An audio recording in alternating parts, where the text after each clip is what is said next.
In the news this week, major multicultural leader calls for shakeup of training for ambulance officers. An exclusive report.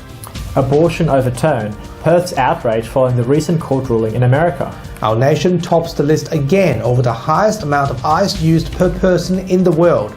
Have your face painted in the city, a surprise for a champion of Perth's culturally diverse communities. And later, Dr. Andrew Miller's comment. This is the Evening News. Good evening. Following the dramatic resignation of St John's Ambulance CEO Michelle Fife this week, a major leader in WA's multicultural community has called for greater training to help ambulance officers to deal with cultural and linguistically diverse patients. Ethnic Communities Council CEO Suresh Rajan believes such a measure could help the embattled ambulance provider delivers better life-saving emergency services. He joins me now. Suresh, thanks for joining me. St John's CEO is definitely moving on. Given that there will be a change in the leadership coupled with the increase in Australia's migration routes, what are you calling for? I think that one of the things that we've been calling for quite a number of years is the fact that all workplaces should reflect the cultural diversity of the community. And what we would be urging the St John's Ambulance people to do is to look at that. Look at the increasing diversity. The latest census data indicates that we are far more diverse than we've ever been. It's a greater proportion of the population is either born overseas or has one parent at least born overseas. So they're either a migrant themselves or they're a child of a migrant, and that figure is running at or about 56%. That's a significant increase from the last time. That needs to be reflected in the workplace simply because when you're dealing in that space of emergency, health, etc., you're going to have people who come from different cultural groups, who have different ways of doing things, and also from different language groups. Now, those language groups need to be attended to. They have every right to the same level of services that everyone else is getting, and we should be able to provide them that service in those language groups. So every workplace in Australia should reflect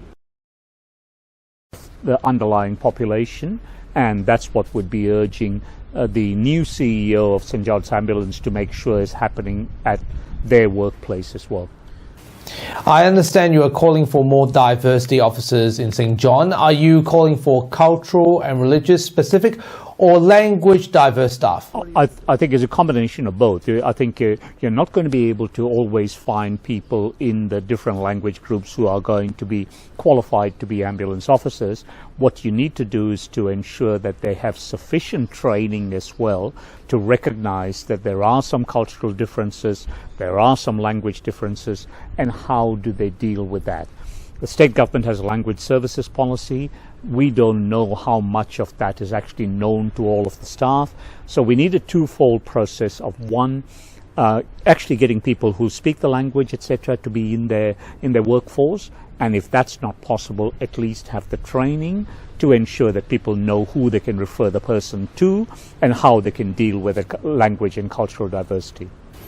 What sort of difference will the CALT diversity policy bring to WA's ambulance services, given that we have been struggling for a while? Look, the reality is that in certain languages there are no words for certain conditions.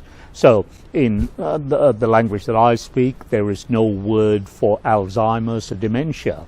It is just expected that you will grow old, etc. So we don't know how to deal with that. Likewise, there are many conditions that don't have a word to describe it in the Noongar language. In the Noongar language, for example, there is no word for the condition called epilepsy. So they don't know what it is when someone has a seizure. They can't describe it. Whereas someone who speaks English is able to comfortably say that person has epilepsy. The Noongar person is unable to do that because there is no word in his language or his or her language to say that. Likewise, in some of the African languages, like in the Somali community and the Sudanese community, again, it's a classic example is that epilepsy. Again, there is no word for it. There are phrases that describe the outcome of it. So that is a real problem because you're not able to tell the ambulance officer what exactly has happened because there is no word to describe it in my language. Will it make a significant difference to WA's emergency services? I think one of the issues around emergency services is also the fact that a lot of the warning signs and emergency signs are written in English. That's something that people don't know how to deal with as well. So those are the sorts of things that we need to make sure that we have. When we have a diverse population, we need to ensure that the diversity is reflected in the services we give. Suresh Rajan, thanks for being with us. Thank you. A major abortion rally was underway in Perth this weekend after the Supreme Court of the United States' decision to overturn Roe v. Wade. A significant number of protesters dominated Forest Chase, with many expressing their outrage following the ruling. Chants in anger a long way from the United States. The outrage just as strong in WA. Disbelief at a Supreme Court reversal of a fundamental right for women. Western Australian men and women stood together in Perth CBD in support of the United States community, reasserting the right to access abortion, slamming the US's ban of a 50-year constitutional right. Wonderful to see the community come together in solidarity with all human beings in the United States that have been stripped of this fundamental human right. Protesters made their voice heard, defending their right to choose. But WA itself was also in the spotlight. Change demanded for the state's archaic abortion laws for women wanting the procedure after 20 weeks pregnancy. Abortion needs to be brought out of the WA criminal code as a priority. We need to remove requirements such as the requirement for under 16s to have the consent of their parents. And we need to remove requirements for individuals seeking abortions to obtain a medical permission. It was not without conflict, protesters clashing with hecklers, forcing police to step in.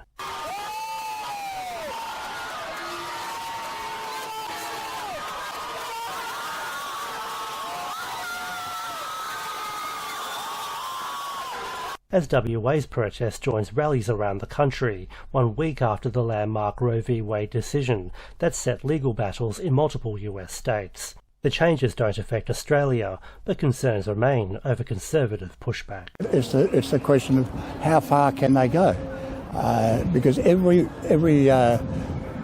in my view, our reactionary Conservatives have now thought this is a good chance in order to roll back anything that's been progressive over the last 50 years.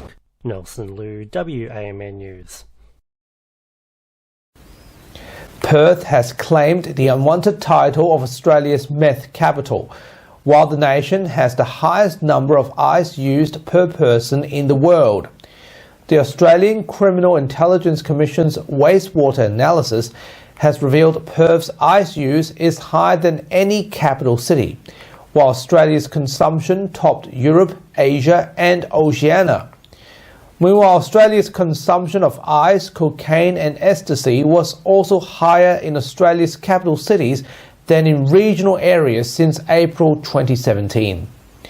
The National Wastewater Drug Monitoring Program compared samples taken around Australia between December 2021 and February this year. The ACIC says illicit stimulants are showing early signs of increase post-pandemic, but not yet to pre-pandemic levels. Small businesses are facing long delays for financial assistance over the McGowan government's pandemic hardship grants. It's understood that businesses applying for grants may have to wait at least 12 weeks before the money flows in. The opposition's shadow treasurer, Steve Thomas, says the program is poorly put together as businesses continue to shut.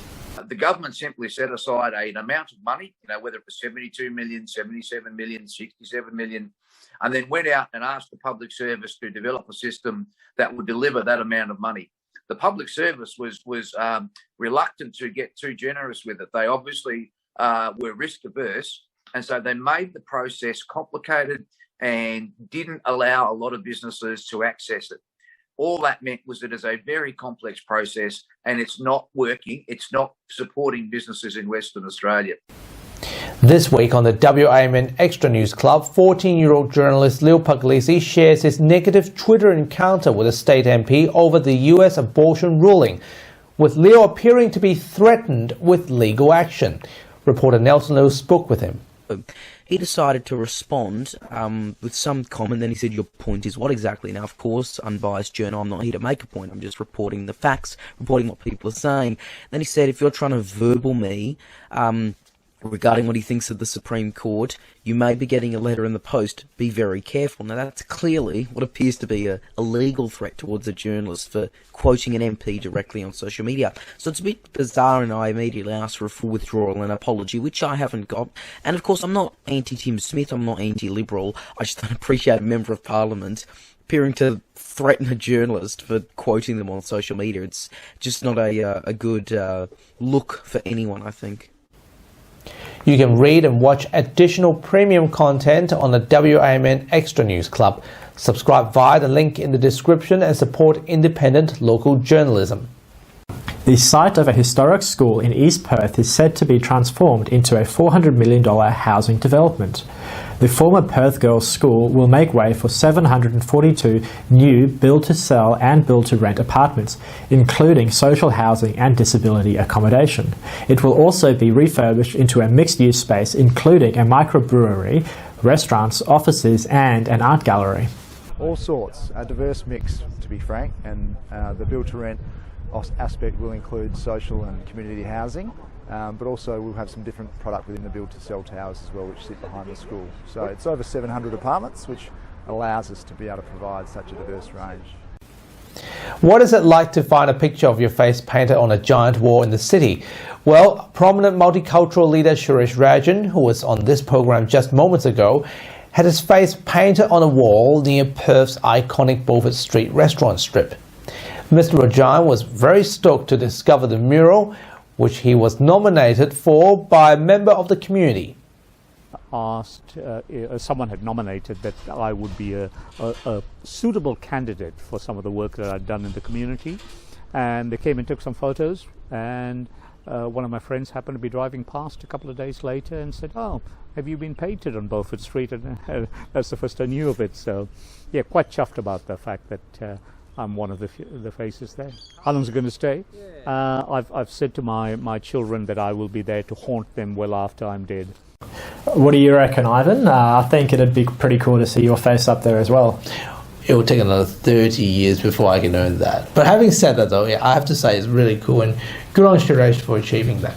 Yeah, it's exciting to see. I reckon though, Ivan, give it another 20 years and you'll be there. Oh, that makes you an optimist then. All right, I'll take your word for it. And now here's AMA-WA spokesman Dr. Andrew Mural with his weekly COVID-19 update and medical commentary. Be off work, and then in fact the illness is not a common cold, although for a lot of people the symptoms are relatively mild. For very many, they make the comment, wow, that's not just a normal flu. And for some, unfortunately, the symptoms linger and persist, and it can be quite disabling for a long time. Now, vaccination has been fantastic at keeping us, for the large part, out of hospital. We've only got around 220 people in hospital in Western Australia at the moment as a result of this disease, which is pretty remarkable during an airborne pandemic. But that number's not going down. In fact, it's going up, as is the number of daily deaths. And around the country, we're running at about 50 per day. That's 50 per day, which, as Norman Swan points out, is the equivalent of losing an airliner a week. And that's not reducing either. So where to for the strategy from here? Well, we do need to get Omicron-specific booster vaccine in. We need to get the vaccine in for the 5-year-olds and under. And we also need to get the antivirals delivered much better to the vulnerable people in the community. So those who are more likely to end up hospitalised need to be getting those oral tablets in the first 5 days. And if you get a diagnosis of COVID, you need to be talking to your GP's office about trying to get hold of antivirals if you fall into one of the more vulnerable medical groups. The criteria for those need to be expanded. I think the government's looking at that at the moment. But we also need to get on with masks in public places. Most people have abandoned them now, as they're just following what they think the government requires, and they're trusting that they're going to be okay. And for many people now, they're saying, well, I've had it, so, it's over for me. But unfortunately, that's also not the case, because we're seeing the rise of the reinfections, so which can be just as bad or potentially worse than the first time around. So the game is not to see how many times we can catch COVID during our lifetime. In fact, it should be to minimise that. minimise the number of times we catch it before we get to either a vaccine that is going to eliminate this disease, or it mutates and evolves in a way that it's a lot less dangerous than it is now, but it's showing no signs of doing that yet.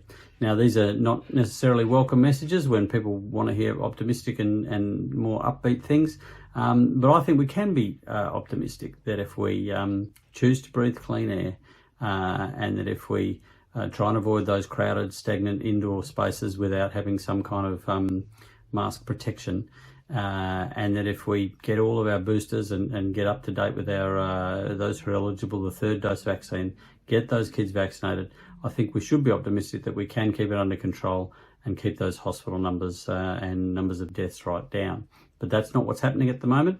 There needs to be better communication from the government to push us in that direction. Thanks very much for your time. That was Dr. Andrew Miller. Here is Leo with what's coming up on 6 News tonight. Thanks to Amsterdam, 6 News reports emerged that the Victorian Liberals have been training locals in Labor-held electorates to run as independent candidates, including Premier Dan Andrews' seat of Mulgrave. Plus, tributes continue to pour in from across the political spectrum following the death of Labor MP Jane Garrett at the age of just 49. And fears of more cancellations amid wet weather in multiple states as air travel soars to levels not seen since before the pandemic, with school holidays happening right across the country. You can see full details on those stories and plenty more by heading to our YouTube channel. Just search 6 News AU to find us, or head to our website, 6newsau.com. For now, guys, it's back to you. Thank you, Leo, and that's our weekly news and current affairs. We have our latest news on our website, wamnnews.com.au. Don't forget to subscribe to the WAMN Extra News Club so we can continue our work in the community. Full details on wamnnews.com.au/news/extra. Melly will be back on the news desk next week. Until then, from Luke and myself, wish you good health, good night, see you next Sunday. Thank you for watching.